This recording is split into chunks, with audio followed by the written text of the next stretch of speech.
ирсэн хүмүүс нь тэр тадлан сангийн мөнгөийг зөв захиран зар суулж чадчихна уу гэвэл тийм болохоор үнцний зөвлөгөө гэдэг юм маань өөрөө энд ямар үүрэгтэй байх вэ? Өнөөдөр бид тарих хэрхэн ажилдаг тухай бидний тархинд юу олдог төлөөлөлөөр зүйлд орж ирж байгаа хүмүүсээ аль биесээр танилцуулаад хүлээн зөвшөөрөгдсөн тэр ажилчдын төлөө юм хийх хүмүүс орж ирж шүүмжил дэвшиг.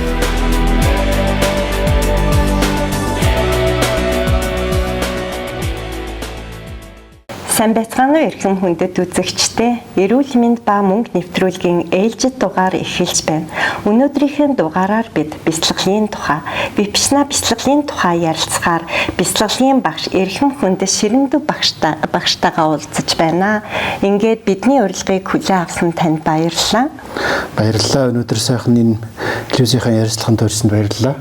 Дээрээс нь бас миний сонирхолтой дуртай амьдралаа зориулж байгаа сайхан сэдвийн тухай ярих болсонд бол баяртай байна. Тэгэхээр орчин үед бол хүн болгон бяцлаглалын тухай маш өөр ойлголттой болчихлоо. Бид нар хуучин энэ бяцлаглалын випшна бяцлаглалд явахын тулд найрамдал цусланд очиж бяцлаглал хийдэг байсан бол өнөөдөр бас бүх саруудад тодорхой хуваараар хийдэг болсон. Тэгэхээр энэ өргөөнийхээ тухай ер нь энэ бяцлаглалын талаар товчхон яриагаа эхлэе. Энэ бяцлал бол эртний энтхийн бяцлал. Энтх бол дээр үед бол бяцлаглалын орон байсан. Тэгээ бяцлаглалын орон дотроос випшна бяцлал бүр хамгийн эртнийхэн гэж үзэгддэг. Тэгэхээр энэ бяцлал энтхт Бурхан Будда гэдэг хүний бяцлаглалыг зааж нээж олоод тэгээд дэлхийн олон оронд төгөж байгаад одоо бас 1955 оноос эхлээд дэлхийгээр дахиад нэлийн төгөж явж байгаа. Тэгээ Монголд бид нэр анх 97 онд Монголд энэ бяцлаглалыг оруулж ирсэн. Тэгээд тэрнээс хойш нэг хэсэг явж байгаа. Тэгээд одоо 2004 оноос хойш би өөрөө бол энэ бяцлаглалын багшаар бас томилогдож ирээд Монголд ажиллаж байна. Тэгээд найрамдалд төв дээрээ бяцлаглалын нэлээд одоо удирдлагын чанартай явуулдаг байсан. Одоо энэ жилээс эхлээд одоо жилийн дөрвөн удирдал байнга сарда тогтмол бяцлал явж байхаар одоо юм төвтэй болоод үйл ажиллагаа одоо корона нөхцөл байдал байгаа ч гэсэн явж байна. Бяцлал гэхээр яаж ч юм урд нь хүн болгон нэг шашинтай холбож үзээд байдаг тий. Тэгээ миний хувьд ч бас тийм бодолтой байлаа. Яад бол бид нар чинь манай ээж аавын өмнөх юм бол шашингийн үзэлтнүүд. Гэхдээ тэднэрийн эргээд бодоход үйлдэл үг яриа нь бол ердөө л тэр бурханы хийж байгаа бүх үйлийг хийдэг байсныг бурхан багш кино их тусалсан гэж би боддог. Тэгээд бурхан багш киноноос өнөөдөр бидний ойлгосон энэ шашинаас тис өөр юм байна. Бараг энэ шашин чинь бидний энд дэйдэг гэдгийг л мэдрээд байна да. Тэгэхээр энэ ерөнхийдөө одоогоос 2500 жилийн өмнө тэр их агуу хүн хорвоод мэдлэгтэй. Ер нь хорвоогийн хүмүүсийн асуудал ерөөсө хизээч дуустав. Өнгөрсөн үед ч асуудал байсан, стресс хямрал байсан. Одоо энэ улс төр эдийн засгийн мянган асуудал байгаад байгаа. Одоо бий болцсон биш. Эртний үед байсан. Өнөөдөр одооч байна. Ирээдүйд ч гэсэн энэ асуудал байна. Асуудал хизээч дуустав. Яг тэр асуудлыг бий болгодог хүмүүс бид нар өөрсдөө. Тэгэхээр энэ асуудал байна, стресс хямрал байна. Тэгэхээр бурхан юу заасан гэхээр ерөөсөө хорвоогийн амьдарч байгаа бүх хүн бүгдээрээ сайхан аз жаргалтай амьдрахыг хүсэж байгаа. Ямар шашин шүтдэг байсан ч гэсэн ялгаагүй. Тэгэхдээ ихэнх нь яаж стресс хямралгүй тайван амьдрах уу гэдэг аргаа мэдэхгүй байна. Тий. Бүгдээрээ л стресс хямралгүй амьдрах сайхан хүсэх боловч өөрийн нөгөө бас уучраа болохгүй мунхан гэж ярьдаг. Мунхагийн улмаас өөрийгөө одоо тайван амьдрахыг хүсэж байгаа боловч тэрнийхээ эсрэг юм их хийдэг. Өөрийгөө зовоох, өөрийгөө хямраах юм хийгээд. Тэгэхээр бол бурхан Будда бол хүн төрөлхтөнд сэтгэлийнхээ стресс хямралыг арилгаж тийм ээ энэ бидний зовоож байгаа хүн бид нар өөрсдөө л байдаг. Тэгэхээр тэр сэтгэлийнхээ стресс хямралыг арилгавал эргээд стресс хямралгүй сайхан амьдрах арга одоо тийм шинжлэх ухааны үндэслэлтэй гайхамшигтай аргыг хүн төрөлхтөнд зааж үлдээсэн. Ерөөсө бурхан бол хүн төрөлхтөнд тэр одоо заасан зүйл нь бол ямар нэг шашин байгаагүй тий. Тэгэхээр одоо энэ бид нэр 10 хоногийн бяцлаглалыг бурхан Буддагийн заасан бяцлаглалыг ингээ хийхээр тэр хүн төрөлхтөнд ямар гайхамшигтай зүйлийг үлдээсэн юм бэ гэдгийг бол бид нар биеэрээ мэдэрч байдаг. Тэгээд дээрэс нь одоо энэ 21-р зуун гараад мэдээлэл технологийн насар хүч хурдтай мэдээлэл асар хурдтай хөгжсөн энэ үед бол яаж юм нэхэр мэдээлэл асар хурдтай тарж байна. Дээрээс стресс хямралтай мэдээлэл секундын дотор нэг дэлхийн өнцгөөс нөгөө дэлхийд хүрчээ штэ. Бид гартаа гар утсаа барьдаг, гартаа дэлхийг алхаад байгаа байхгүй. Тэгэхээр энэ стресс хямралтай угаасаа хүмүүс стресс хямралтай байгаа. Дээрээс энэ стресс хямрал мэдээг тарж байгаа. Тэрийг уншсан хүмүүс стресс хямралтай хүмүүс чинь улам одоо стресс хямраамаар тийм коммент их өчгөр тэр нь ингээд арт түмэнд асар их тарж байна л да. Тэгэхээр энэ ийм үед бас энэ бурхны энэ 2500 жилийн өмнө бас хүмүүс стресстэй байсан, хямралтай байсан. Тэр үед энэ бяцлал хүн төрлөختнийг эрүүл сарвал болгож стресс хямралаас арилгаж ирсэн энэ бяцлал дахиад илэрч байгаа. Тэгээ энэ бол цэвэр шинжлэх ухаан. Одоо хэд цаашдаа хэдүүлээ задлаа цаахаа дахиад яри. Тэгэхээр бол энэ ямар нэгэн шашны юм байхгүй. Цэвэр та стресс хямралтай байна. Энэ бяцлал таныг стресс хямралыг чинь л арилгаж өгнө. Та ямар хүн байх нь хэвээрээ, ямар хоол иддэг үү, ямар хувцас юмэр хэрэглэдэг үү, ямар дуу сонирхдаг тэр бүх юм хэвээрээ. Та зүгээр юу хөөхөр энд 10 хоног суувал стресс хямралгүй л болно. Тэр нь их сайхан байхгүй үстэй стресс хямралгүй болно гэдэг чинь. Одоогоос 10 жилийн өмнө энэ бяцлаглыг сонсоод би бас өөрийн биеэр анхудаа сууж л да. Тэгээ бяцлал гэж бодохоор бас л яг буддаа тэ шашин гэж одоод бидний үед чинь нөгөө шашин ном энэ лам нарын хийж байгаа үйлдэл би нэг гандан хийд очоод нэг залбираад нэг буян номны одоо өглөг өгөөд ч гэдэг юм уу зарим бүр тарифтай тэ тарифаар мөнгө өгчөөд би болчлоо гэтэл бүх юм маань хിവэрэ асуудал эргэн тойрон хിവэрэ тэгээд яг тэр бяцлал суунгууд яг сая таны хэлдгээр яг хүм төрлөخت нь байсаар нь гэхдээ эн чинь таны өөрт чинь шүү гэдгийг л мэдэрсэн л дээ. Тэгэхээр яг энийгээ дахиад яг гүнзгийрүүл яг өөрөө яаж мэдрэх болж байна. Ер нь одоо випашна бяцлал гэдэг бол би шинжлэх ухаан гэж ирсэн тийм ээ. Шинжлэх ухаан гэхлээр ямар талаас шинжлэх ухаан гэж хэлээд байна вэ гэхээр та бид хүн их эцгээс айсан бие лагшин байна. Дээрээс нь бидэнд оюун ухаан байна. Тэ. Оюун ухаан гэдэг нь одоо биеийг хөдөлгөөд байгаа хүчин шүү дээ. Хүн нас орчхоор яг нэг хөдөлгөөн болчихдээ шүү дээ. Тэгэхээр хөдөлгөдөг хүч нь салчаад байгаа байхгүй. Тэгэхээр хүн хоёр зүйлээс тогтож байна. Их эцгээс айсан бие лагшин, дээрээс нь сэтгэл оюун байна. Тэгэхээр энэ хоёр зүйл бид бие хэртгэхээр бие угаадаг тийм ээ. Бие хэртгэхээр таагүй болдог тийм учраас бие угаадаг, усанд ордог. Тэгвэл бие хэртэж байгаатай адилхан сэтгэл бас хэртчихэд юм аа. Тэгэхээр энэ бурхны заасан энэ бяцлал бол сэтгэлийг угаадаг аргыг зарч өгсөн. Тэгээ гайхамшиг одоо орчны шинжлэх ухаан мундаг хөгжлөөч гэсэн сэтгэлийг угаадаг арга руу сэтгэл гэж юмыг сэтгэлийг барих арга бие бол биенд баригдаж байна. Биеийг бариа савнгаараа устдаа ингээд бие угааж болж байна. Тэгвэл сэтгэлийг яаж барих вэ? Сэтгэлийг яаж угаах вэ гэдэг бол орчны шинжлэх ухааны эрдэмтдийн бас их сонирхож байгаа асуудал байхгүй юу? Тэгэхдээ орчны шинжлэх ухаан 21-р зуунд хөгжсөн ч гэсэн сэтгэл оюун гэж юу юм? Тийм сэтгэлийг яаж угааж болдгийг сэтгэлд яаж мэцэсэл хийж болдгийг орчин шинжлэх ухаан бол биеинд бол мэцэсэл хийж чадж байна. Биеинд байгаа асуудал шинжлэх ухаан бол тэрэнд бол материйг бүр одоо задлаад молекулын төвшөнд нь тий задлаад ингээд асуудалтай юм ингээд цэвэрлээд янзлаад биеийг бол мэцэсэл хийгээд эмчилж чадж байгаа. Тэгвэл сэтгэлийг эмчилдэг арга бол одоо хондоо бол шинжлэх ухаанд бол олж чадаагүй шүү дээ. Тэгэхэд л 2500 жилийн өмнө энтхийн артам ялангуяа бурхан будда хүн төрлөختөнд сэтгэлийг угаадаг арга зааж өгсөн байдаг. Тэгэхээр энэ бяцлаглаар. Тэгэхээр тэр сэтгэлийг барьж угаадаг арга байдаг. Нэг нь амьсгалаар барьдаг, нэг нь биеж үүсэж байгаа мэдрэмжээр барьж болдог. Өөрөөр хэлбэл энэ бие сэтгэл хоёр харилцан нэг нэгнээс салхааргүй хоёр зүйл байна шүү дээ. Биеийн дээр үүссэн зүйл сэтгэлд одоо нөлөөлж өгдөг. Сэтгэлд үүссэн зүйл биеийг нөлөөлж өгдөг. Тэгэхээр сэтгэлийг биеийг бол барихаар барьж болж байна. Сэтгэлийг яаж барих вэ гэхээр биеийн дээр илэрж байгаа илэрцээр нь барьдаг. Тэгэхээр ийм гайхамшигтай аргыг энэ хүн төрлөختөнд тэр их агуу супер сайентист өгчлөө. Тийм байна. Одоо шинжлэх ухаан гэхээр англи дээр science гэхээр бид нар шинжлэх ухаан гэхээр нэг онол яриа л итэл одоо хүмүүс бас энийг хингийнээр энэ шинжлэх ухаан гэдэг чинь мэдлэг юм биш үү? Мэдлэг шүү дээ гэж хэлж байна тийм. Тэгэхээр энэ бяцлагалд анх ингээс суугаад эхний одоо удаагийн суултаар бол ингээл маш их мэдээлэл магадгүй хизээж санаанд орж байгаагүй мөртлөө яг хийжсэн үйлдэлүүд гарч ирээдсэн баг. Тэрний дараа гэх тэр нөгөө ямаа саныг санаж ирэхгүй гэдэг энэ одоо угаагдсан гэсэн үг үү? Одоо бидний тийм одоо тэгээд өөрөөр хэлбэл би түрүү хэлсэн шүү дээ. Төрснөөс хойш бол бид нэг 2 хоноод 3 хоноод усан дороо бие угаагаар мэддэг. Тэгэхдээ одоо хүртэл сэтгэлдээ үүсгэсэн тэр хэр бүртгэгдээ сэтгэлдээ үүсгэсэн файлууд байна шүү дээ. Тэр хаана хадгалагдах юм файл? Тийм сэтгэлд хамталдаг. Тэгэхээр хүний одоо бие хэртгэх Тэрнтэй адилхан сэтгэл хэртдэг. Сэтгэл хэртгэхээр яа тэгэхээр биеэс илүү сэтгэл илүү хурдан хэртдэг. Ягаад гэвэл биед бол биен дээр байгаа хэр бол тий одоо гадны тоос шороо тий одоо ямар нэг орчинд байгаагаа шалтгаалаад одоо яан тийм ээ. Тэгэхээр сэтгэлийнх бол сэтгэл байнга ажиллаж байдаг учраас 24 цаг ажиллаж байдаг тий. Тэгэхээр 24 цаг ажиллаж байгаа гэдэг чинь 24 цаг одоо энэ зүрийн файлууд сэтгэлд үүсэж байна гэсэн үг. Тэгэхээр энэ сэтгэлийн хэрийг бол бид нар биеийн хэрийг угааж мэддэг, сэтгэлийн хэрийг угааж мэддэг. Тэгэхээр төрснөөс хойш одоо хүртэл сэтгэлдээ үүсгэсэн бүх юмнууд байгаа гэсэн үг.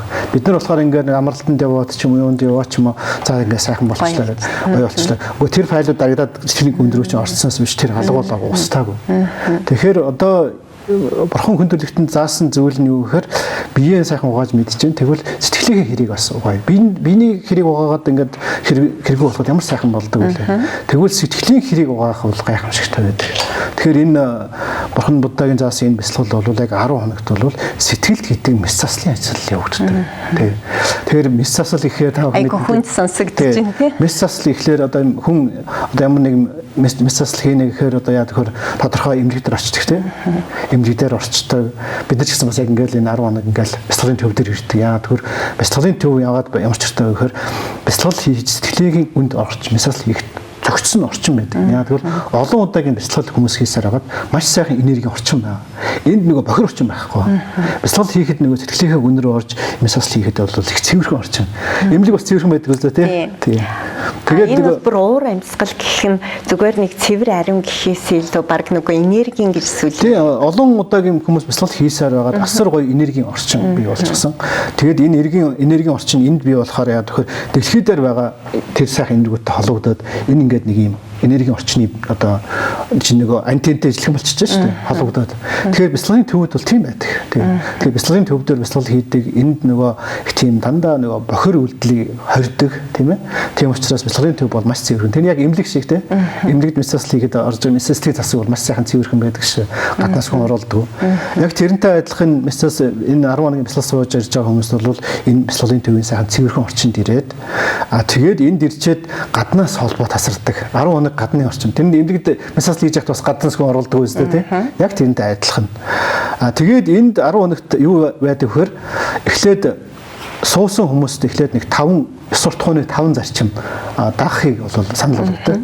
Тэр нь юу гэхээр антен алж болохгүй, худал хийж болохгүй, хулгай хийж болохгүй, арх тамхи мансурах зүйл хэрэгжилж болохгүй, бэлгийн харьцаанд орж болохгүй гэсэн. Энэ 5 зүйлийг ингэснээр яадаг гэхээр энэ нөгөө сэтгэл рүү орж нөгөө мэс засал хийхэд нөгөө биеэр хийгээд хэлний үйлдэлийг одоо энэ мэс засал хийх чинь юу одоо юу тухайн хүнийг одоо тусгай наркозонд оруулаад хэвтүүлчихдэг. Тухайн хүний хөдөлгөөнийг харчдаг тийм. Яг тэрнтэйг адилхан. Энд ингээл нөгөө биеэр хийх антен алах худал хийх энтрийг хорчоод ингээд нөгөө дээрэс нь 10 хоног ярихгүй болгочхоор яг одоо сэтгэлийн мэс засал хийхэд яг их таарсан гэж байна. Өөрлөгөө харж өөрийн сэтгэлийнхэн өөрөө гэрэмтлээ шүү дээ. Ингээд бие хийгээд хэлний үйлдлийн ингээд зогсоочхоор цаана сэтгэлийн үйлдэл үлдэж байгаа тухай хүнд. Тэгэхээр эхний 3 хоног нь анапана бясалгал хийдэг. Анапана гэдэг нь ана гэдэг орох амьсгал, пана гэдэг нь гарах амьсгал. Энэ бясалгал хийхдээ амаа жимэг чинь амаараа амьсгалахгүй. Тэгээд хамраар орж орж байгаа амьсгал дараа хардаа төвлөрүүлээд. Энэ бясалгалыг хийхээр яадаг вөхөр сэтгэлийн өнгөн хэсэгт одоо мессежлээ хийжлэх хэлдэг. Тий. Тэгээд энэ өмнө хэсгэд ингээд одоо бясалгалын нарийн хуваарьтайгаар төв дээр байгаа бясалгалаас өөр юм хийхгүй, бусд хүмүүстэй огт ярихгүй, зөвхөн багштайгаа ярих одоо асуух зүйл бол асуугаал. Тэгэл энэ хэдэн зуун хүмүүс нам гум ингээд сайхан орчин ингээд одоо ерөнхийдөө энэ мессежлийг бол гаднаас хэн нэгэн эмч ширж хийдэг бол энд эмч зайнаас заагаад мессежлийг хүмүүс өөр дээр хийдэг. Тэгэхээр ямар нэгэн одоо хор нөлөө байхгүй гэсэн үг л дээ. Яг тэр бяцлаглыг яг хийж сууж байхад ингээл баг янз бүрийн бодол орж ирээл. Тэгэл заримдаа бодлоо буцаагаад яг амьсгал авах гарах дээрээ төвлөрөл гэхтэл бодол орж ирээлээснэ би ч ядраал эхлээл хүн айгуу тийм нэг ядрах шинж рүү орчихсноо. Магадгүй завсарлагын хонх дуурахаар бүгдээр айгуу хөөрхөн ингээд баярлал хөөрчдөг. Дараа нь ингээд цаг хугацаа өнгөрөх тусам хүн ойлгож мэддэг энд хугацаа хэрэгтэй юу? Эсвэл тухайн хүний анхаарал төвлөрөх гэдэг хүн болгон өөр вэ нөө? Тийм. Одоо тэгээд нөгөө өөрөөр хэлбэл тухайн хүнд тэр сэтгэлийнхээ өнгөн хэсгийг цэвэрлэх ажил эхэлж байна шүү дээ. Тэгээд сэтгэлийнхээ өнгөн хэсгийг тайван молон болгох. Ер нь бид бидний сэтгэлийн өнгөн хэсэгт ямар асуудал байдаг вэ гэхээр сэтгэлийн өнгөн хэсэг бол байнга бодолд өмч идэх асуудал таа. Өөрөөр хэлбэл одоо анапанаг хийгээл энэ амьсгалыг орж гарч байгааг ажиглах уул нь ажлын анги байгаа шүү дээ. 6 настай жоохон хүүхд хүртэл хийж чадна бол тий. Тэгсэн мөртлөө хийх чадахгүй. Яг тэгэхээр амьсгалыг орж гарах яг одоо цагийн энэ мөчтөр ингээд төвлөрөх байтал бидний анхаарал ерөөсөө нэг болохоор өнгөрсөн зөвлөө, нэг болохоор ирээдүйрөө ингээд яваад өгчдөг. Ерөөсөө энэ юу хэлдэг вэ гэхээр бид сэтгэлийнхээ эзэн биш юм байна. Эсвэргээрээ сэтгэлийнхээ боол юм байна. Би өөрөө энэ дээр уг нь би сэтгэлийнхээ эзэн байсан бол би энэ дээр төвлөрөшөг хичээхэд сэтгэл миний үгээр тогтчих хэвээр шүү дээ. Тэгэл тэгдэг. Өнгөрсний бодол руу, ирээдүйн бодол руу. Тэгээд өнгөрсний бодол нь хоёр төрөл байна. Нэг сайхан бодол, нэг муухай бодол. Ирээдүйн бодол нь сайхан, муухай. Тэгэхээр сэтгэлийн өнгөс гэр нь одоо ямар ажилтай байдаг вэ? Байга нэг болохоор өнгөрсөнд нэг болохоор ирээдүйд. Тэгээ бодолд өмж яадаг. Өөрөөр бол хоол нь бодол байх нь сэтгэлийн хоол. Тэгэхээр энд ингээд төвлөрүүлэх ажил хийгээд ирэхлээр яадаг вэ гэхээр одоо тийм дадлал уршилтай шүү дээ. Одоо бяцлал хийж үзээгүй хүн байж сэтгэл нь байнга ажиллаж байна гэсэн. Нэг болохоор өнгөрсний бодол, нэг ирээдүйн бодол. Тэгэхээр хөөрхөн амтнд сэтгэл ядрахгүй байна. Төрснөөс хойш хөөрхөн амтнд нэг удаа амарч үзээгүй.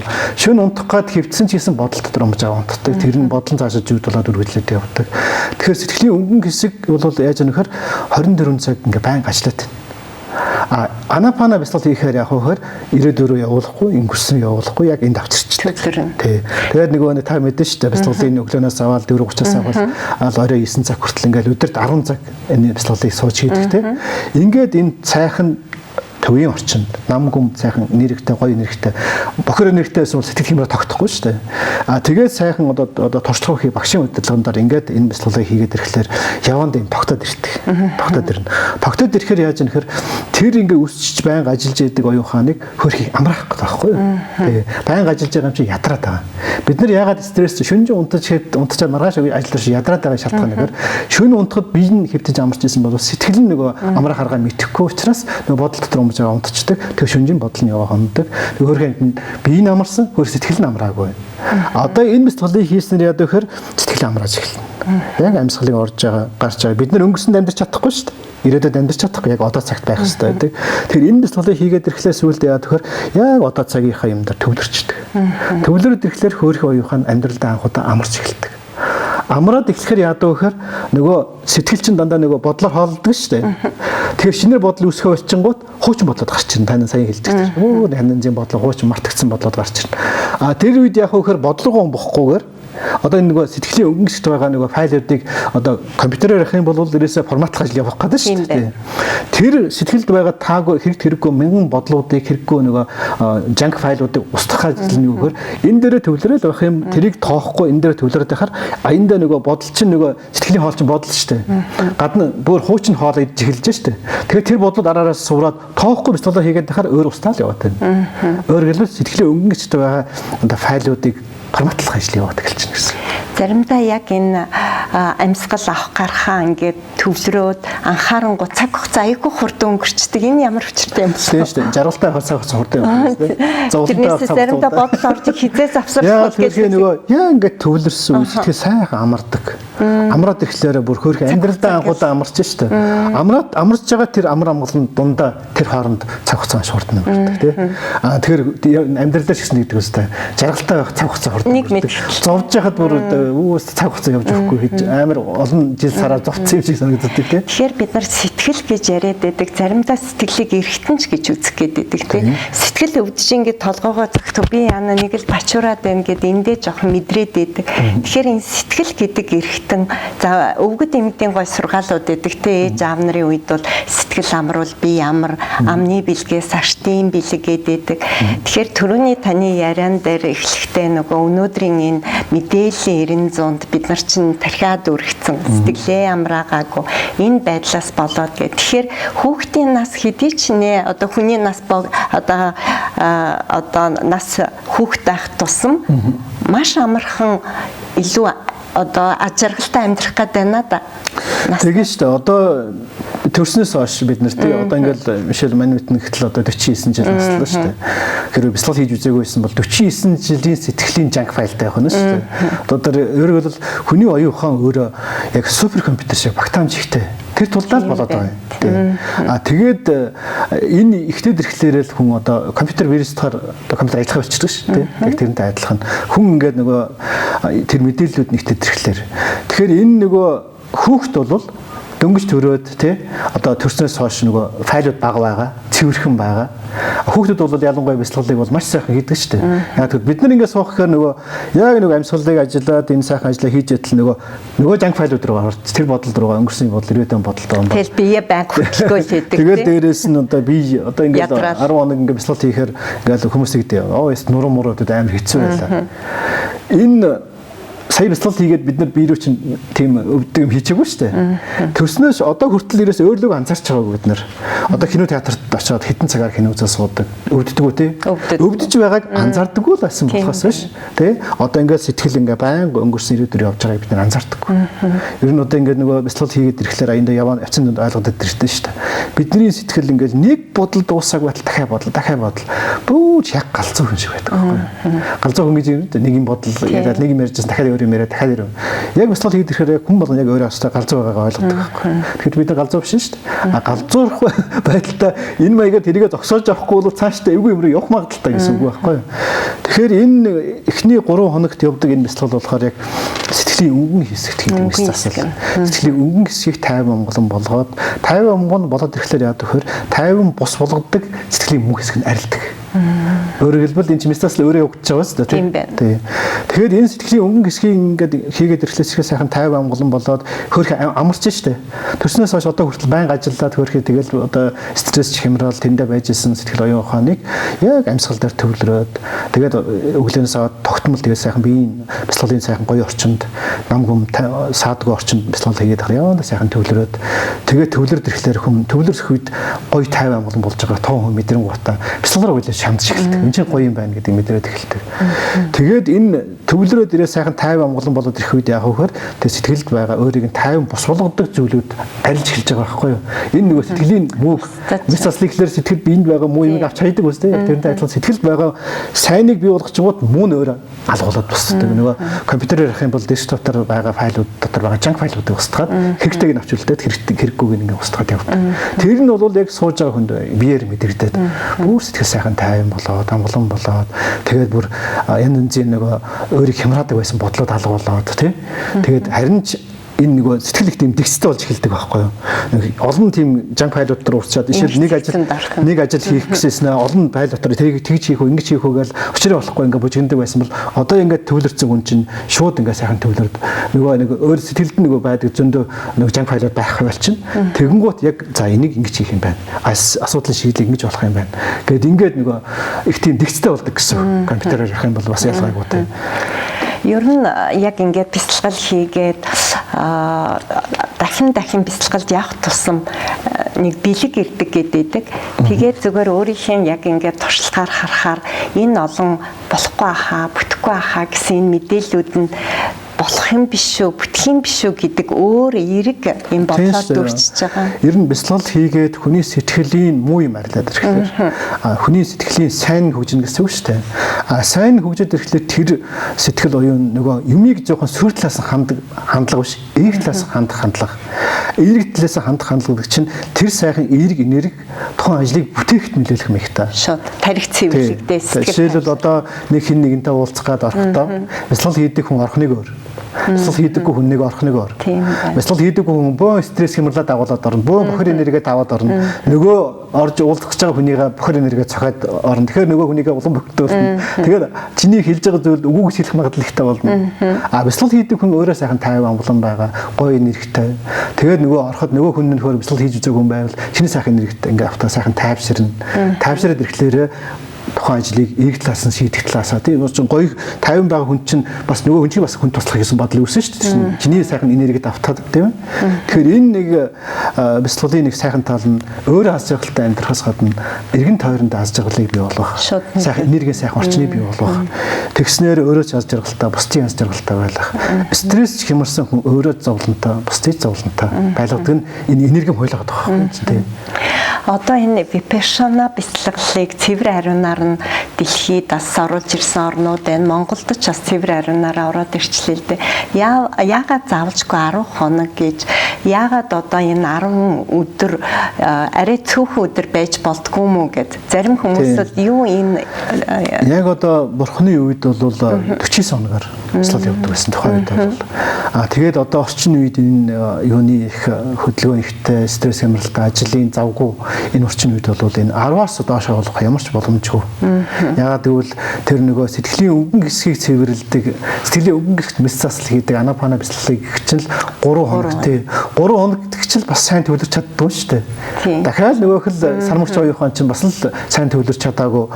Яа тэгэл тэр үг нь бол тэр нэлээд сайн төвлөрдөг. Уг 49 хоног бол тэр чинь бас тий 20 хоног анапана хийх нь шүү дээ. Тэгжээж нөгөө байх. Тэгтэл одоо тийм 49 хоног гаргадаг хүн олдохгүй шүү дээ. 10-аас доош болгочих юм бол тэгэхээр чи анапаныг 2 хоног дотор байх нь шүү дээ. 2 хоног дотор бүр мэдрэмж чадахгүй байхгүй юу?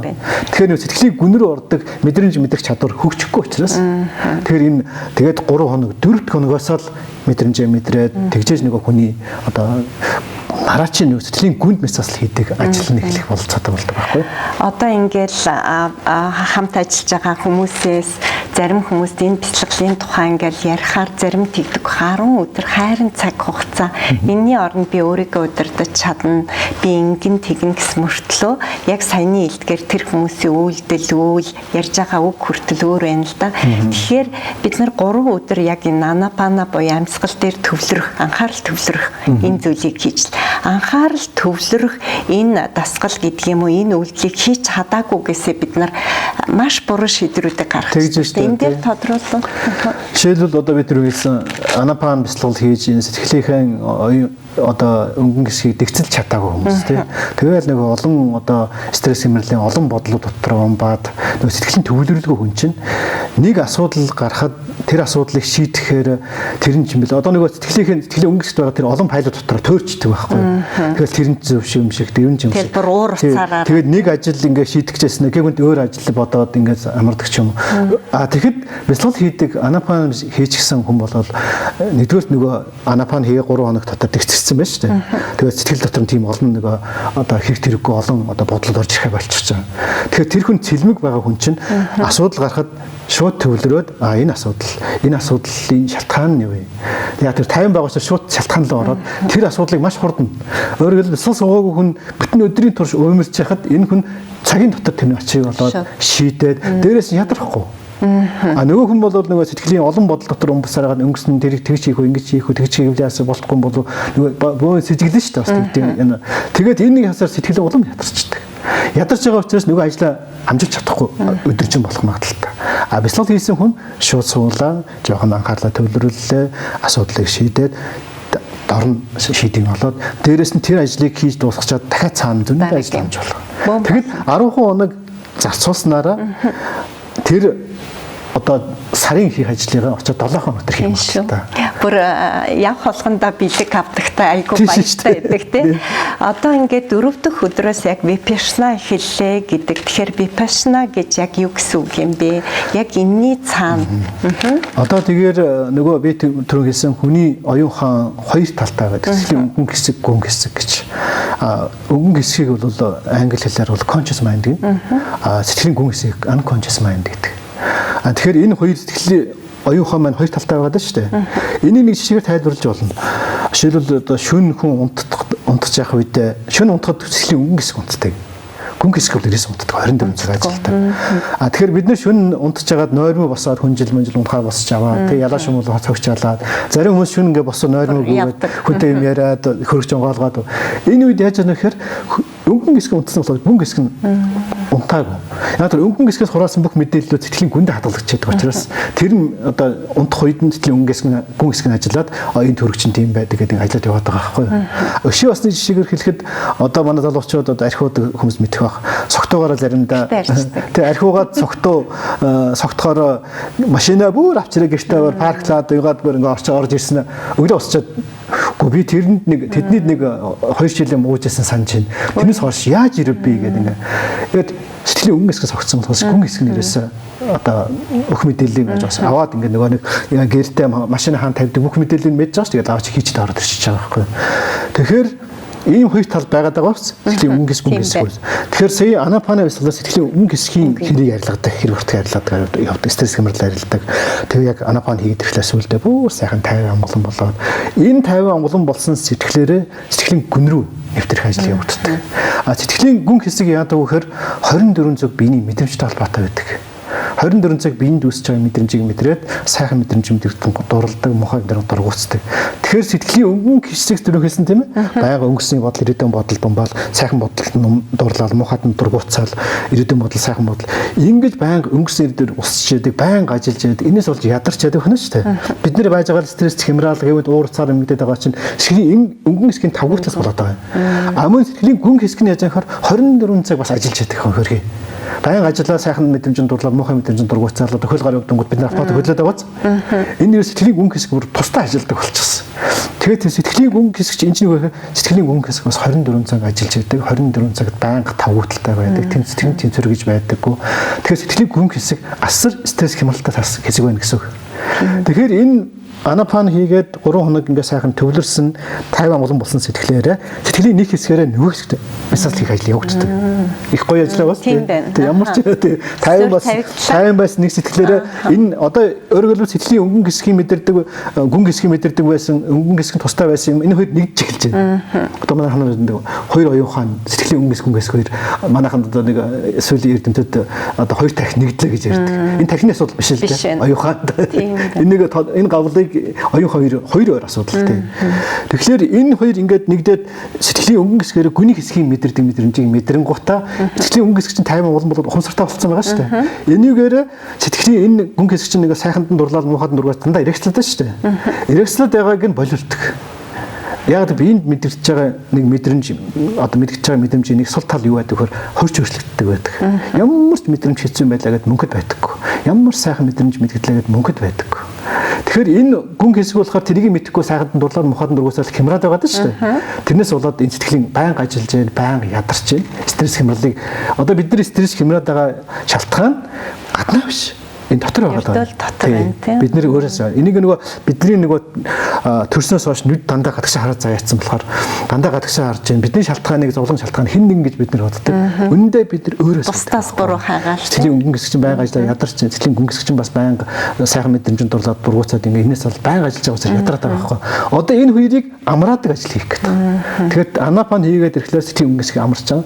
Одоо энэ өнгөрсөн энэ сэтгэлийн өнгө хэсгийн 50 болсон сэтгэлээрээ сэтгэлийн гүн хэсгийг 50 болон болгох. Тэрийг амраах хөрх ажил хийхгүй сайхан. Тэрийг одоо яаж амраах вэ? Тэрийг амраахын тулд яах вэ гэхээр тэр сэтгэлийн гүн хэсгийн мэдрээд байгаа мэдрэмжийг сайхан мэдрэмжинд дурлахгүй, мухад нь дургуутсахгүй. Яагаад гэвэл ямар ч мэдрэмж мөнгөд байдаггүй.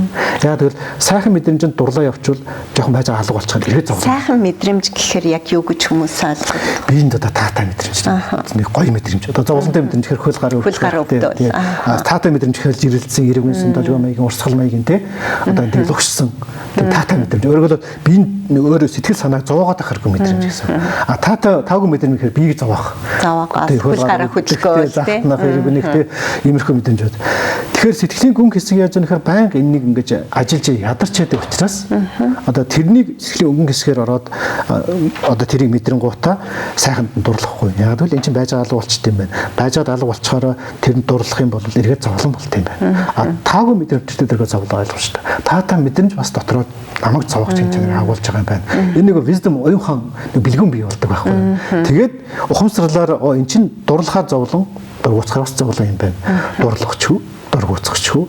Байгаагаар нь л. Тийм мөнгөд байдаг тус мөнгөд байдаггүй шин чанарыг ойлгоод ухамсартай харцхад сэтгэлийн гүн хэсэг 50 болчихж байгаа байхгүй. Дурлагч, дургуутсагч, халуун байна, хүүтэн байна, өдөж байна, загтанж байна. Биеинд байгаа мэдрэмжээс болж хямрхаа болчихдог. Хямрхаа бол Ойлгоход энэ нэг сэтгэлийнхэн тэнцвэр сэтгэлийн гүн хэсэгт амраад эхэлнэ. Одоо ингээд ирэхлээр энэ өнгөн хэсэг хоёулаа амраад эхэлж байгаас за энэ бол өгөр илэрхийлгээ харахгүй гайхамшигтай. Тэгээд ингээд сэтгэлийн өнгөн хэсэг гүн хэсэг хоёулаа ингээд амраад эхэллээр сэтгэлийн гүнд байсан сэтгэлийг хямраадаг нөгөө сэтгэлийн хэрэг бортгоо ч арилж эхэлнэ. Тэгээд хүн тайвшраад юу ярьж байгаа өгөр илэрхий амьдралд ийм гоё юм байдаг юм уу? Тэгээд нөгөө өөрөөр хэлбэл бидний аз жаргалыг гаднаа сайхан биш. Өөрөө сайн байна. Өөрөөсөө болоод би өөрийгөө зовоогоод байгаа юм биш. Би тэнийг тулдаа тийм ээ би сэтгэлийнхээ эзэн биш. Боол болсон тулдаа тэрнээс болоод өнгөрсөн өдөр явуулаа ядраагаад идэм байна. Сэтгэлийн гүн хэсэг мэдрэмж сайхан мэдрэмж нөгөө мэдхгүй тулдаа дурлаа дургуутаад энэс болоо хямраа сэтгэлийн гүн хэсэг ядраад идэм байна. Энэ хоёрыг хоёулангийн сайхан амрах арга мэдээ тавлаа. Тэгээд ингээд хослуулаад явчихаар сэтгэлийн өнгөн хэсгээс гадна гүнээс амраа амгалан болно. Дээрээс нь бидний сэтгэлийн хэр уртаг. Одоо мэс заслал гэдэг шүү дээ. Сэтгэлийн өнгөн хэсгийн муу юмыг мэс заслаар аваад таялаа. Одоо гүнд байгаа муу юмдээ бас харилна. Араас зураа мэдрэмж болоод энд мэдрэмж бол илэрч идэг байхгүй. Тэгэхээр тэрийг ажиллаад нэг халуун мэдрэмж байсан алга болно. Ууралж явах үе та мэдэн дээ. Ууралж явах хүний царийн мэнчийг алгуулаа. Амьсгал өндөр болсоо. Тэгэхээр тэр үед биенд ямар мэдрэмж байдаг вэ? Халуун хүүхдэн мэдрэмж үүсдэг. Тэгэхээр биенд үүсэж халуун хүүхдэн мэдрэмж гэдэг чинь бидний уур хилэнгийн сэтгэлийн хэр уртахын илэрлэл байна шүү дээ. Тэгэхээр тэрийг ажиглаад энэ чинь мөнгө ус шүү дээ. Мөнгөд байхгүй шүү дээ гэдгээр ажиглаж байтал аянда халуун алгуулаар хүүхдэн алгуулангууд уур уцаар намайг уурлуулдаг хямраадаг сэтгэлийн дадал зуршлаа хэлдэг байна. Энэ маягаар сэтгэл мэсаслын хөгждөг. Тийм байна. Одоо сүүлийн үед гэдэг юм уу хүн төрлөختөнд энэ өнгөрсөн 2 жил маш их ухаарл харилцлаа шүү дээ. Хуучин чи эрүүл мэнд гэдгийг нэг эмнэлэг эмчид даатгадаг байсан. Дээрээс нь өөрлөгөө ерөнгөж харсангүй. За ялангуяа зарим одоо 10 жилийн сургуулиудад бас энэ нана пана бясалгал хийгээд эхэлжлээ. Ер нь бясалгалын тухай эрдэмтэд нь хүртэл яриад эхэлжлээ. Тэгэхээр бид нар өнөөдөр яг энэ одоо цар тахал энэ аюул төвчин гэж яриад байдаг. Эргээд ингээ хүмүүсийг харахаар яг л бохирдол их байна да. Дандаа хараар нь яриад дандаа сэжгээр өвдөл агш харагдсан. Ер нь одоо сая одоо энэ корона гарснаас хойш тий бид нь урд нь бол бид нэр аз жаргал одоо бүх юм одоо бидний хүснээр байх хэрэгтэй гэж боддог байлаа шүү дээ. Одоо эсрэгээр болчихлоо шүү дээ. Бид нэр өөрийгөө хамгаалахгүй бол өөрийн эрүүл мэндэд анхаарал тавихгүй бол тэр тусмаа сэтгэлийн эрүүл мэндэд анхаарал сайн тавихгүй бол аюултай байна гэдгийг ухаарлаа. Биеийн өвдөн гут сэтгэл давхар ялангуяа энэ уушигтай гасан өвчин гэдэг чинь аюултай байна. Биеийн өвдөн гут уушихаар амьсгалаа давчтаал хямрангууд сэтгэлээр давхар хямрах юм бол за тэгэл асуудал явчихжээ шүү дээ. Манай одоо сая бяцлаглын одоо бяцлаглыг суусан зөндөө олон хүмүүс байгаа. Тэрнээс одоо бяцлагчны дотроос бас корона тусаад хүндэрсэн хүмүүс их олон гарсан. Гэхдээ нас орсон хүн нэгч гарсангүй шүү.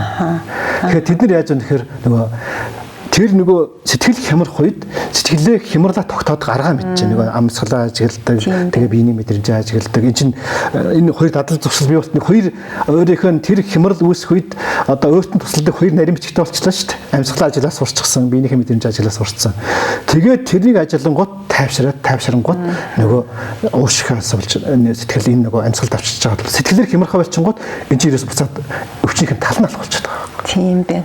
Ер нь заримдаа хэлдэг шүү дээ одоо нөгөө амьсгалахгүйгээр сайндаа л 2 минут байх ийм чадвартай хэрэг тэхгүй л нөгөө ертөнц рүү явнаа. За яг хуу 5 минут байж болно. Гэхдээ тарих ажиллагаа болдог гэдэг ангаахын одоо судалгааны үр дүн байдаг. Тэгэхээр бас энэ бяцлаглалын бас нэг үр дүн нь би чи амьсгалдаг юм биш үү гэдгийг мэдсэн юм биш. Одоо бид нар чинь заримдаа амьсгалж байгаа ч анзаардаггүй. Сэтгэл хямрангуут амьсгал давчтаад эхэлдэг. Тэгэхээр энэ нөгөө сая би нөгөө түрүү хэлсэн тийм ээ энэ бурхан Будда хүн төрлөختөнд сэтгэлийг ухаадаг арга зааж өгсөн юм аа. Сэтгэлийг барь. Одоо орчин шинжлэх ухаан бол шинжлэх ухааны одоо агуу судалгаа явж байгаа ч гэсэн сэтгэлийг барьдаг, сэтгэлийг ухаадаг энэ бол ерөөс хол гоё шүү дээ. Үнэхээр хол байна тийм. Тэгэхэд 2500 жилийн өмнө энэ одоо энтхийн артем, дорн дахны артем чинь энийг аль хэдийн туршаад үзсэн. Туршаад үзээд сэтгэлийг угаадаг.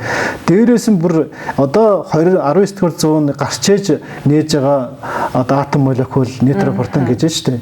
Энэ чинь бүр 2500 жилийн өмнөх үгэн дээр бүр калапа гэдэг нэртэй байдаг ш.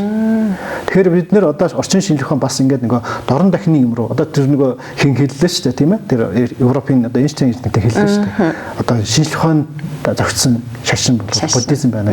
Тэр хүн бол агуу хүн бас мэдрээд байна шүү дээ. А тэгвэл бяцлал хийж үтсэн бол тэр хүн бүр амар явах байсан баг. Тэгэхээр би энд юу хэлэх гээд нэхэр орчин үеийн одоо энэ дэлхийн энэ хөгжилтэй зэрэгцээд Монголын эрдэмтэд бас хоцрох ёсгүй. Харин ч төрүүлэх ёстой. Тэгэхээр Монгол эрдэмтэд одоо зөвхөн ийм одоо материалд тулгуурсан судалгаа биш. Оюун ухаантай тулгуурсан судалгаа. Яг тэгвэл энэ бяцлал гэдэг чинь зүгээр бурхны шашны асуудал ирээсээ биш. Энэ ирээсээ супер сайенс байна гэдгийг мэдэх хэрэгтэй.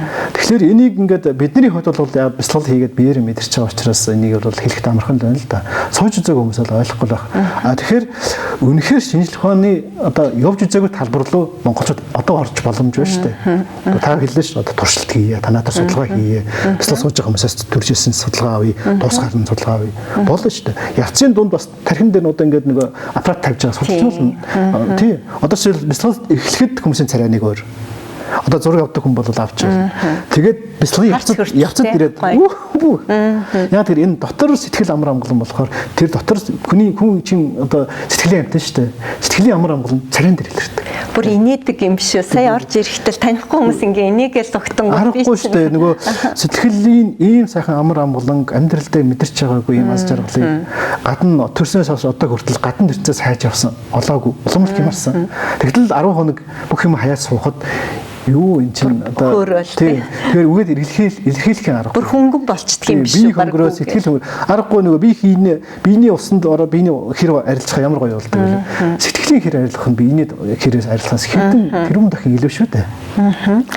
Тэгэхээр бид нар үнэхээр одоо орчин үеийн шинжлэх ухаан бол тарих судлалын тухай сайндаа л нэг 20 за 30 жилийн өмнөөс л ярьж эхэлж байна л да. Тоног төхөөрөмжийн шугамар. Гэхдээ энэ бол тархин дах юмыг ярьж эхэлж байна. Гэтэл яг түрүүний таныг хэлдгээр үнэхээр шинжлэх ухаанаар одоо нотлогоотоо судлахад бас хэцүү байна те. Бас нэг аппарат тоног төхөөрөмж бас хол байна. Тэгэхээр бол манай одоо сургууль дээр юм уу те ангаахын сургуулиуд дээр дээрэс нь шинжлэх ухааны актив бол одоо л дөнгөж тарих судлал гэдгийг нь ярьж эхлэв байна л да.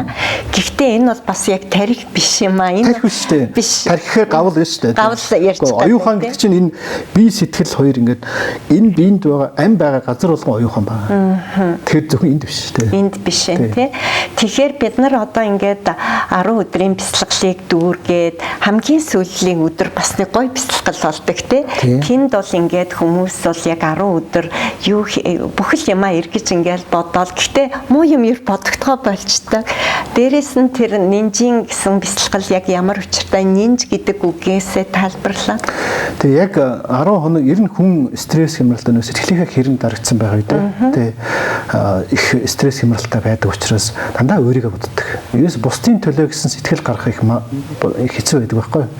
Тэгээ яг 10 хоног суугаад тэгээд энэ нам хүм орчин суугаад анапана хийгээ сэтгэлийн гингэсгэн сайхан 50 амгалан болоод випашна хийгээ бүр гүнээсээ одоо тэс 50 амгалан болоод ингээд ирэхлээр хүн өөрөө аз жаргалыг мэдэрд ирэхлээр хүн сэтгэлийн амтай юм. Өөрөө гоё болохоор бусдыг бас тийм болоосаа гэсэн бодол. Аав минь суугаасаа ээж суугаасаа нөхрийгээ суулгах юмсан өстө нэр бүх хямрал байдаг шүү тэр минь хөөрхий те. Тэгэл одоо хөөрх манай ажлын тэр мэн ингээл нөгөө өөрөө аз жаргалыг мэдэрд ирэхээр бид нар өөрөө энийг хэлж ирэхээр хороо дээр мөнх ингэж байдгүй л хэлээд байгаа. Тий. Тэгээд ийм сайхан болсон хүн аяндаа бусдыг хайрлах, бусдыг өөртөө адилхан аз жаргалыг мэдрээсэй гэсэн сэтгэл үүсэж штэ. Бусдыг хайрлах нэг сэтгэл үүсэж гин гэсэн. Тэгэхээр тэр сэтгэлийг бас хөгжүүлэх хэрэгтэй байна. Тэгэхээр тэр төгсгөл заадаг 10 дахь өдөр заадаг одоо нинж бяцлал жил манайхан хэлж байгаа. Тэгэхээр эртний энтгээр мета баавна гэдэг. Энэрэн хайрлах сэтгэлийг үүсгэх хөгжүүлэх. Тэгэхээр тэр сайхан сэтгэлийг бас хөгжүүлэх хэрэгтэй. Хөгжүүлэхийн тулд одоо анапана бяцлал хийгээд дахин төвлөрж хөгжүүлж штэ. Тэр випашна гэхлээр дахин биений мэдрэмж мөнгөрсөн бэлгүүнтэйгээр ажиллаж тэр нөгөө сэтгэгч урших чадвар хөгжүүлэхтэй адилхан энэ бусдыг хайрлах сэтгэлийг дахин давтжиж хөгждөг. өөрөө бусдыг сайхан болоо. Одоо бяцлал хийхдээ цаашдаа яа төр өглөөрөө болгон бяцлал хийчихэд төгсгөлд нь бидэнээс суугаад өөрөө сайхан аз жаргалтай болгонгуудаа болсныхоо тэр хүмүүсийг өөрийнхөө хайртай дуртай хүмүүсийг төсөөлж бодоод бодонгуудаа тэр хүмүүсийг байгаа газартаа аз жаргалтай болгоос амар амгалан болгоос надтай амтх юм бяцлал суугаад нэг өдөр энэ сайхан сэтгэлийн амар амгалан мэдрээсэ тий. Тэгээд ингээд бодохдоо энэ бодож байгаа үедээ зүгээр ингээд сэтгэлдээ бодох биш. Биеинд үүсэж байгаа мэдрэмжтэйгээ энийг холбодог. Тэгэхээр сэтгэлийн гүн тасар хүчтэй энерги тэр хүмүүсээр явчихдаг. Нөгөө таталцлын хуульчинд явагдаад. Өөрөөр хэлбэл одоо жишээлбэл Америкт хэн нэгэн хүн өвдөж яхад эндээс тэр хүнд нөлөөлж болно. Шууд. Тий. Яг тэгвэл энэ нөгөө сэтгэлийн гүнтэй холбосон энэ асар хүчтэй энерги цаг хугацаа орон зайг харгалзахгүй хүрдэг. Тэгэхээр одоо хэн нэгэн хүн одоо би нэг тохиолдол нэрье. Усын тест суманд би 2004 онд анхны бяцлал захаан байгуулад өөрөө багшуулт тавигдсан хойш. Тэгээд бид нар 10 хоногийн бяцлалд аав ээж ах トゥ нийтээ нэг гэрүүл ах トゥ нарын 23 хүн суусан. Тэгээд бяцлалд яг дуусаад нэг бяцлал хийгээд хийж байсан чинь манай нэг тэн бяцлал уусан нэг ахын эхнэр нь аймаг дээр одоо бүр асар их хүнд хагалгаанд орж исэн байхгүй юу. Тэгээд би энэ асар их өвдөд шаналж байна гэд. Тэгээд бид нар суугаад одоо бидний хол байгаа юм чи тусалж байгаа. Одоо бүгдээр сууя, бяцлал хий. Одоо тэр их чирээ бүгдээр нэг жилгээ шүү. Тэгээд бүгдээр суугаад нөгөө дөнгөс сая суугаад амар бүгдээр сайхан болсон хүмүүс чинь зэрэг ингээд тэр ихчийг бодоод яг тэр байгаа газараа сайхан аз жаргалтай байгаа. Зовлонгоос стресс гэмэрлэгээ байгаасаа тийм. Тэгээд бүгдээр сайхан бодонгуудаа тэр зүгээр сэтгэлээр бодох нэг өөр өнгөц хөрнө. Яг сэтгэлийн өнгө хэсгийг хүч муутай байдаг. Сэтгэлийн гүн хэсэгт сэтгэлийн гүн хэсэг 24 цаг биений мэдрэмжтэй холбоотой байдаг учраас энэ мэдрэмжтэй холбоочингууд сэтгэлийн гүнээс энэ сайхан энерги асар хүчтэй гардаг. Тэгээд 20 хэдэн хүмүүсийн зэрэг энерги яасан чинь нөгөө их яасан гэсэн чинь нөгөө мецэслэр оруулах гээд оруулаад тавьсан байсан гинэ нөгөө дээр. Одоо наркоз хийх гээд наркоз ороогүй. Тэгсэн чинь гівэнд гараад алхалцсан гэсэн. Айгуу хүчтэй болсон. Тэгсэн чинь яасан гэсэн нөгөө эмчнэр хаач юу гэдэг нөгөө яасан чинь өөр гадаагүй явсан гэсэн. Биш би чинь зүгээр би юус 2 цаг ирээсээ нөгөө хүн би юус өгдөг гэж байгаа. Яасан гэсэн тэр зайнаас нөлөөлөд нөгөө биенийх нь нөгөө сэр сайхан энерги очиж нөгөө тэр хүний сэтгэлийн тайвшруулад энэ хүн яадаг гэхээр бие өвтгөх сэтгэлээ давхарлагддаг. Ердөө сэтгэлийн төрөл. Одоо тэгсэн чинь энэ нэг сайхан энерги ажаа сэтгэлийн тайвшруулчих. Сэтгэл тайвшрангууд зөвхөн биений өвчин үү. Би ингээл. Тэгээд дээрэс нь өөрөө тэр сайхан бас их буянтай хүн байж. Тэгээд бүр гадаа бүр месаслын эмчнэр гайхсан гэсэн шүү дээ. Тэгээд сая чи одоо бүр ингээд нөгөө месасл хийхээс өмнө гарах сурвалт юм биш үү? Одоо асуудалтай энэ хаалганд авсан ямар нэг асуудал гарвал тэгээд нөхрийн дуудуулаад ирсэн байхгүй. Та гарах сурвал гэдэг. Тэр нь ирж чадахгүй. Тэгээд хаалганд орохоос өөр харахгүй. Удах юм бол энэ нөгөө түжил болоод асуудалтай болчиход байдаг. Тэгээд нөгөөх нь гадаа зүгээр инээц явсан. Тэгээд буцаж оруулаад хэвдээд зүгээр хараад гараад ирсэн. Өнөөдрийн бидний энэ нэвтрүүлгийг маш олон иргэд бас үзтгэлтэй. Тэгээд би энэ бяцлагалд бас ээж нар гэргийнүүд их суух ёстой гэж боддог л да. Одоо хүүхдийн хэмжээр ингээ ажиллаж байхад их хүүгийн холбоо ямар одоо акторын гэдгийг яг саяныхтай төстэй үйл явдлууд болдгоо л да. Ээж нь хэрвээ хүүхдээ хичнээн найдваргүй болсон ч манай хүүхэд босноо л гэж бодсон бол эдгэрч байгаа олон тохиолдлыг бид нар харж ирсэн. Тэгээд бас сүүлийн үед ингээд охтууд, бүсгүүчүүд ер нь эмэгтэй хүмүүсийг харахаар бас их өөрчлөгдөж байна. Одоо их эргээр хардаг болсон байна. Би биенлүүгээ инээдэг болсон байна. Бяцлагалд их явдаг болсон байна. Тэгэхээр бас Монголд ирээдүй гоё харагдаад ах шиг. Ер нь манай Монголд бол өөрийн чиглэлд зөвлөлтөө Монголын ирээдүй хүүхдэд авч явдаг. Хүүхдүүдийг хэн төрүүлдэг вэ? Эмэгтэйчүүд төрүүлдэг. Тэгээд баг эрчүүдээс илүү баг 80-90% хүүхдүүдтэйгээ тулж ажиллаж хүүхдийнхээ төлөө өөрөөс нь төрсөн юм болохоор тэр чинь ихийн сэтгэлээр ханддаг тий. Тэгэхээр эмэгтэй сүүлийн үед 90 анх Монгол бяцлал явж эхэлснээс эхлээл ирээсээ эмэгтэй хүмүүс асар их ирдэг. Одоо бяцлалд 100 хүн байлаа гэхэд нэг 60 нь бол дандаа эмэгтэй байна. Энэ юу хэлж нэхэр Монгол эмэгтэйчүүд асар ирэлхий юмыг ирэлхийлж явдаг. Стресс гэмэлээс салхалгүй. Залуучууд бол яг эхнэрээ явуулчаад хойно бас туршилтын журмаар за энэ яваад ирэх бас тоохгүй байна тий. Ер нь ирчихэж байна. Ирчүүд бол яг хойрон хойшоогоор байдаг. Тэгээ энэ юу хэлж байгаа нөхөр энэ манай Монголыг бас сүүлийн арчил гарсанаас хойш би юу хийж байгаа нөхөр бүсгүүчүүдийг авч явж байна. Би өөр нь бүсгүүчүүдтэй би талархах хэвээр. Одоо бяцлагыг ч гэсэн бүсгүүчүүд л авч явж байна. Харж байгаа. Тийм байна. Нөгөө ихтгэн ихэнх нь хөрөөд байгаа үстэй. Тэгээ би Монголын эмэгтэйчүүд байгааг бол одоо энэ олон жил 35,000 орчим хүмүүст энэ хүрэх чадахгүй байна. Нөгөө хатуу хаан сэрэгж ам шүү. Дээрээс нь бяцлал суухтай байна шүү дээ. Монгол эмэгтэйчүүд бол үнэхээр гайхамшигтай. Ирчүүд бол чирэгдэн шүү дээ.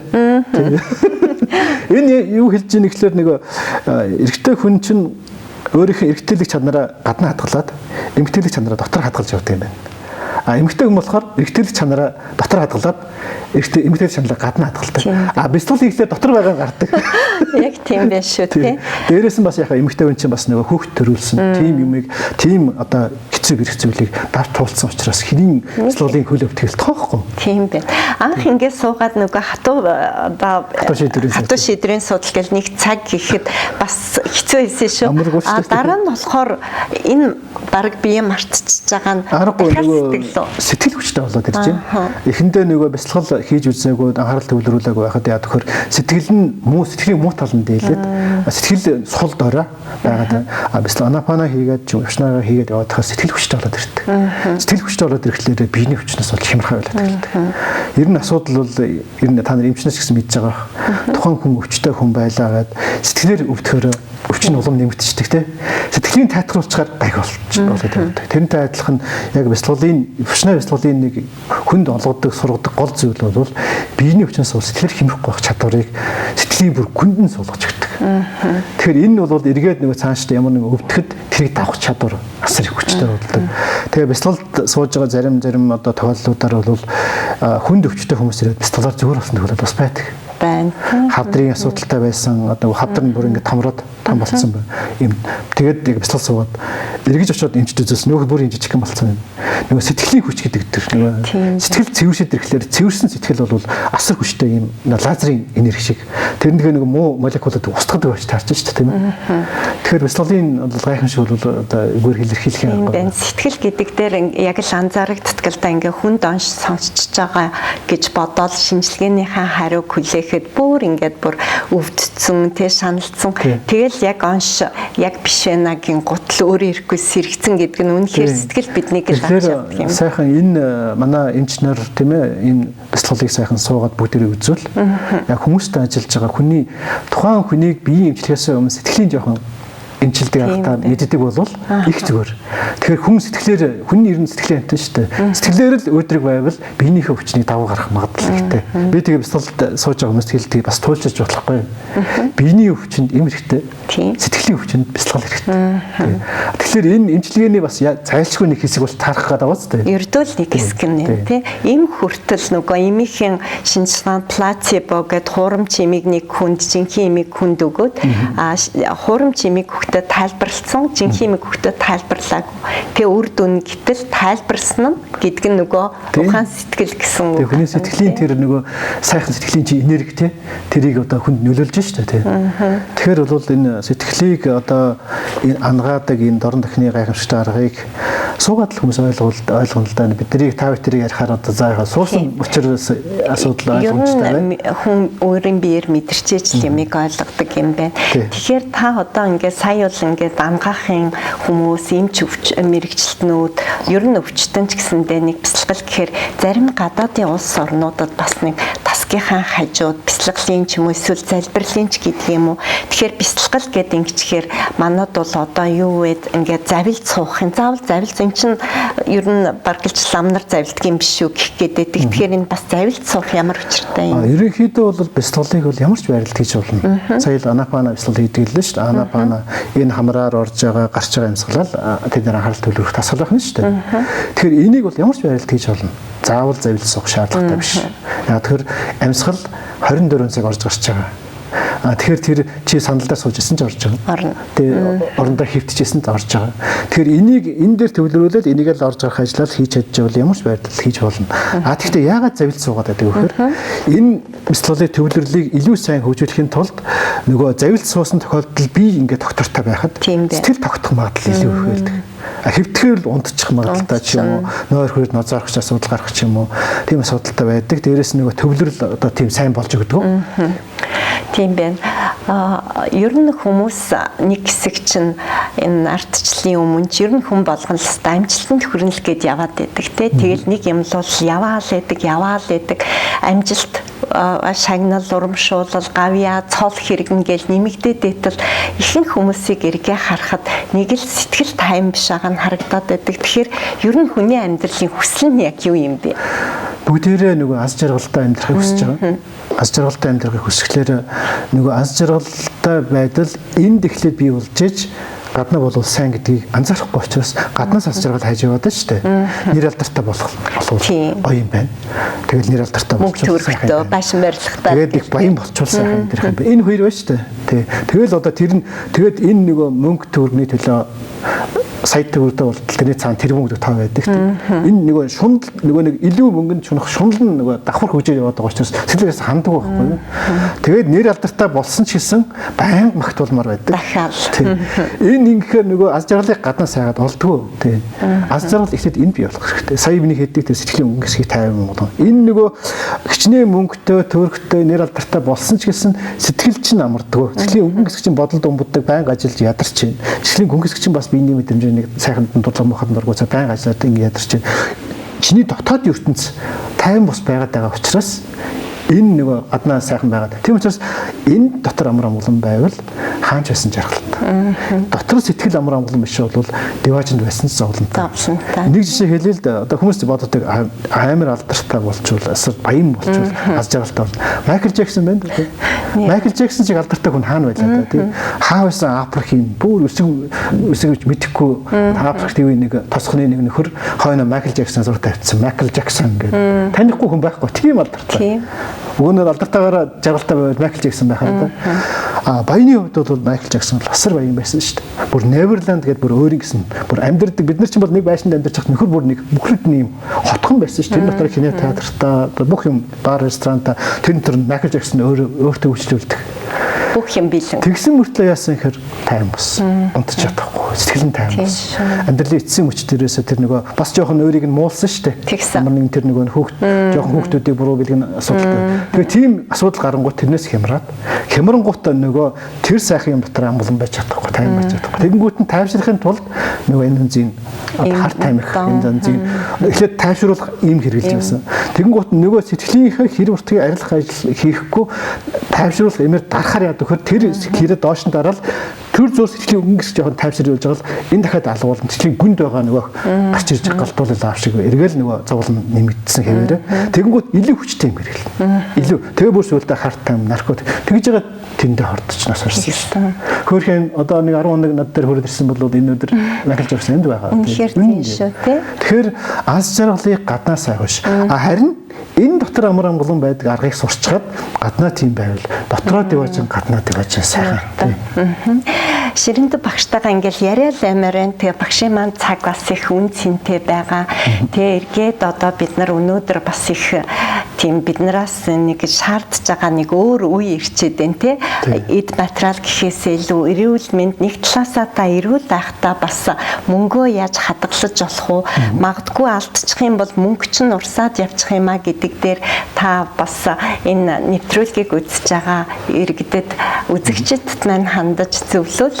Ер нь одоо хамгийн одоо Монголын арт түмэнд хэлэхэд одоо бурхны хүндрэлтэнд заас сургасан ганц хамгийн гол чухал зүйл бол байгаа юмдаа сэтгэл хангалуун байж сурах. Ер нь одоо шунал ихтвэл шулам болно гэж ярьдаг. Тэгвэл сайхан юмны төлөө тэмүүлэх бол байх ёстой л да. Тэгэхээр байгаа юмдаа сэтгэл хангалуун одоо өнөөдөр надад юу байна? Байгаа юмараа л сайхан сэтгэл хангалуун тэрийг ашиглаад тэрэндээ сэтгэл хангалуун байж сурахгүй бол байгаа юмдаа сэтгэл хангалуун биш хүн тайван бос байдаг. Зовлонтой байдаг. Илүү юм шунж байдаг. Тийм хүн нөгөө сэтгэл нь тэнцвэргүй одоо түрүү хэлдэг нөгөө жанк файлууд ороод хямраад тэгэхээр нөгөө тайван бус учраас ирч хүч энергигүй зөв шийдвэр гаргаж чадахгүй тэгээ амжилтанд хүрэх магадлал багтаа та байгаа юмдаа сэтгэл тайван байгаа сурцсан хүний хөвөр тайван байна ирч хүчтэй байна асуудлыг дорн учрыг нь олно тэгээд ирч хүчтэй байгаа учраас илүү их юм бүтээх чадвартай байна гэсэн. Тэгэхээр ерөөсөө хамгийн гол юм энэ шунал гэдэг юмыг дарж явахгүй бол байгаа юмдаа сэтгэл хангалуун байдаг нь байгаадаа ингээд илүү их юмыг тэмүүлэхгүй залхуураад байгиж байгаа үг бас биш. Байгаа юм одоо өнөөдөр энд л байгаа. Надад одоо $100 байгаа нь энэ юм чинь энэгээр л амьдрахыг одоо энэ өдрөдөө амьдралаа зохицуулаад явъя. Одоо тэгж жагаад би илүү ихийг олно. Тэгэхээр чин тэр 50 байгаа хүн чинь илүү их олох. 50 байгаа хүн чинь 50 бодоод илүү их олох арга болно. Тийм ээ. Яг 50 байгаа тохиолдолд бас гадны сайхан бидний тусалдаг номын хүчин гэж бас байна. Тийм ээ. Бас хүмүүс гэдэг чинь тэнгэр нь одоо тэнгэр хаясаа амт гэж ярьдаг тийм. Тийм. Өөрөө хямрал стресстэй л ингээд бохир энерги далгаад тэр чам тусалдаг амт хүртэл холдчихно. Чи өөрөө 50 монголон байвал чин чам бас тусалдаг бас бид нар энд хороод байгаа царай биш шүү дээ. Бид нар тусалдаг номын хүчин байна. Тэнгэр харсан тэнгэр бас байдаг. Тэгэхээр хүн хамгийн гол би монголчуудад хэлэх гээд байгаа зүйл бол байгаад эсрэг сайн голом 50 байж сурыг. Тэгээд 50 байгаад илүү хийх битээ. Тий. Тэгэхдээ ягаад гэхээр байгаад 50 монголон байгаа сурцсан хүн илүү хийх бүтээгтэй бас 50 монголон байж чаддаг. Байгаадаа 50 монголон биш хүн яг үгээр илүү их шундаг дадал урттай байсан учраас гिचний их юмтай болсон ч гэсэн сэтгэл нь ханддаггүй эргээл цаашаа илүү юм шунаал илүү их юм нөгөө 50 бус байдал юм нэмэгдээл тэгэл одоо сүүлийн үед одоо эсвэл одоо энэ зэн одоо баян хүмүүс хүртэл хэрдэг боллоо шүү дээ. Тэгэхээр нөгөө бүх юмтай болсон ч гэсэн 50 байж чадахгүй байна тий. Тэгэхээр ангаахын шинжлэх ухааныг үндэслэгч Гиппократийн нэг тангараг байдаг л да. Ердөө хүнд тусалсан хүн болгон эмч шүү. Хэрвээ тусалж чадахгүй бол хор бүхөр гэд. Тэгэд би та олон монголчуудад, олон залуучуудад, хүүхдүүдэд сэтгэлийн мэс засал хийж сэтгэлийг нэмчилж байдаг. Бас эмчээ гэж би бас бахархаж явдаг. Багшаа гэж олон хүмүүс таны энэ бясалгалд суугаад эхний хичээлүүдээр тэгж харагддаг ахгүй одоо багш юу заах болоо гэж нөгөө сургалт юм уу бясалгалт гэхэр нэг хин нэгэн заана л гэж боддог. Тэгэхээр өнөөдрийн энэ ярилцлагаас сэтгэл амар бол би амар ер нь бол хүн хэдий ч нэ 50 амгалан байх тусам илүү ад жаргал гэдэг бол бидний хүсэл мөрөөдөл юм байна гэдгийг ойлгож авлаа. Ингээд танд баярлалаа. Бидний урилгыг хүлээн авсан. Баярлалаа. Тэгэхээр одоо би 10 жилд төгсөж явахдаа яг хойр авч явахдаа амгаахын хойр авч байгаа болсон. Яагаад болсон гэхэлэр манай нэг ах байдаг байхгүй эмч ах. Та бүхэндээ хөдөөний эмчнэр бол бүх юмд ажиллаж явдаг тийм. Уг нь бол тэр одоо нэг юуны хирмологийн одоо эмч байхгүй юу. Тэгэл хөдөө бол бүх юм руу явдаг. Яг тэр хойр авах гэж зогсож ирсэн тэрийг санаад би болсон байхгүй юу. Амар хэцүү мэрэгчл. Уг нь бол эмчийн мэрэгчл боён мэрэгчл байхгүй шүү дээ. Өөрийн ажлаараа боён хийж өвчтөд зовж байгаа хүнийг эмчилнэ гэдэг нь гайхалтай тийм хийж байгаа ажил нь өөрөө буян. Тэгэхээр бол энэ дээрэс нь манай ийм сайхан буянтай ажил хийдэг эмчнэр байна. Бясалгал хийгээд бас тухайн хүнийг биеийн эмчлээс гадна сэтгэлийн эмчилдэг юм давхарс бол за тэрийн шиг буян бол байхгүй тийм. Танаас бол гэрэл цацарна. Эмч хүний халаад ямар гоё вэ? Халааттайгаа явах нэг өөр, халаадгүй явах нэг өөр тийм. Хүмүүс халаадтай чи хараад бүр одоо бурхан хийж байгаа шиг хардаг юм тийм. Тэгэхээр ийм сайхан буянтай үйл хийдэг эмчнэр маань бас цаг зав гаргаад шашны зүйл ирээсэй биш. Таны харин анзаараагүй гайхамшиг байгаа шүү энэ. Тэгээд та бас нэг тийм хүмүүсийг сэтгэл биеийг эмчлээс гадна сэтгэлийн эмчилдэг бас сэтгэлийн эмч давхар болвол тэгэл одоо гайхамшигтай зүйл болно. Тэгэхээр цаг зав гаргаад нэг 10 хоног амьдралынхаа тийм ээ гаргаад ирвэл миний хэлж байгаа зүйлийг хаяндаа биеэр ойлгоод суусан хүмүүс салтгүй юм даа. Салтгүй. За баярлалаа. Эрхэм хүндэт үзэгчдээ өнөөдрийн ярианаас та бүхэн сэтгэл гэдэг ямар чухал зүйлээ бид чинь сэтгэлийн лантай юм байна. Өнөөдөр монголчууд маань сэтгэл амар амгалан байх юм бол энэ сайхан орондоо сэтгэл тэнэн ажиргалтай амьдрах бүрэн боломж авах юм байна. Энэ боломжинд туслах зүйл бол Випашна бясалгал авах талаар дэлгэрэнгүй ярилцлаа. Тэгэхээр Випашна бясалгалын цаад мөн чанар хэд хоног үргэлжилтийн ямар зорилготой хизээ үүссэн талаар Ширэндэв багшийн ярианаас дэлгэрэнгүй мэдэж авлаа. Дараагийн нэвтрүүлэг хүртэл баяртай үзэгчтэй.